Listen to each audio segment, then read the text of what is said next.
Magdadala ito ng maraming pera, magdadala ito ng maraming blessing, sunod-sunod na swerte na darating sa buhay ninyo matapos nyo po itong gawin mga boss.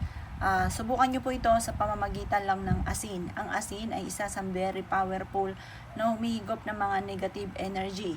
Ito naman po, yung ating pong tubig ay humihigop ito ng negative energy. Magdudulot ito ng swerte at tagumpay sa buhay. Kayo mismo ay maaami sa dami ng mga blessing na darating sa inyo. Mismo ang swerte ang lalapit sa inyo matapos nyo po itong gawin. Kung hindi nyo pa ito nagagawa, huwag ka na mag-alinlangan pa, gawin nyo na po ito at panawagan po ito para kaagad nyo makamtan kung ano man yung ninanais po ninyo. Gawin nyo to ng Tuesday or Friday, ang pinakamabisang araw. Pagkatapos mga bossing ko, mas mainam mga boss na kung ikaw po yung nagmamadali ng Tuesday or Friday, gawin nyo to ng kahit anong araw, basta umaga. Alas 7 ng umaga nyo siya gagawin. Basta laging alas 7 at nakatapat ka sa liwanag ng sinag ng araw sa umaga. At pagkatapos, kayo ay maglalagay ng asin. Ganyan lang ang inyo pong gagawin. Maraming pera ang darating sa akin at kailanman na hindi na ako mamumblema tungkol sa usapin ng pera. Siksik-liglig at umaapot, maraming pera ang darating sa akin. Basta lagi kang positive kapag ginawa niyo po ito mga bossing ko ha.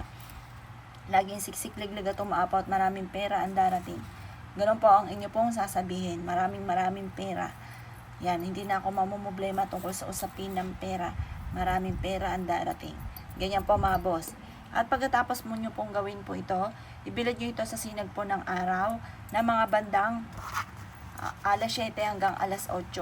Makatlipas ang alas 8 ng umaga, ilagay nyo po ito sa ilalim ng inyo pong ito po, ilagay nyo po siya sa ilalim ng inyong higaan. Yan po hinahigop ng mga negative energy, nagdudulot ng kamalasan, maraming problema.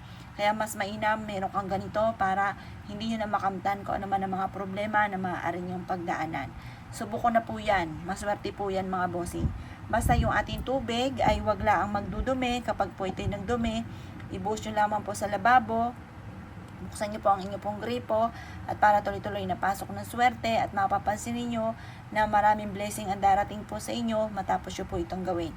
Mainam mga bossing ko na huwag niyong pananatiliin na magdudumi ang tubig ha.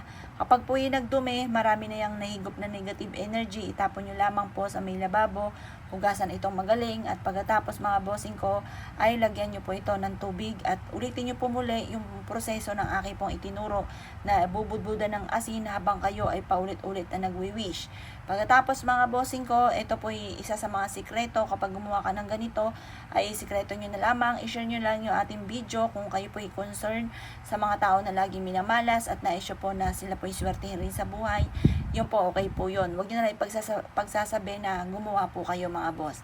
Kaya ako'y kinaniwala at naisyo po itong gawin. Gawin nyo po ito mga bossing ko at kayo mismo ay maa-amaze dahil magsusunod-sunod ang mga blessing na darating sa inyo matapos nyo po itong gawin. Kaya ako'y kigagawa ng ganito mga pamamaraan ay siya mga boss. Good luck po sa inyo po lahat.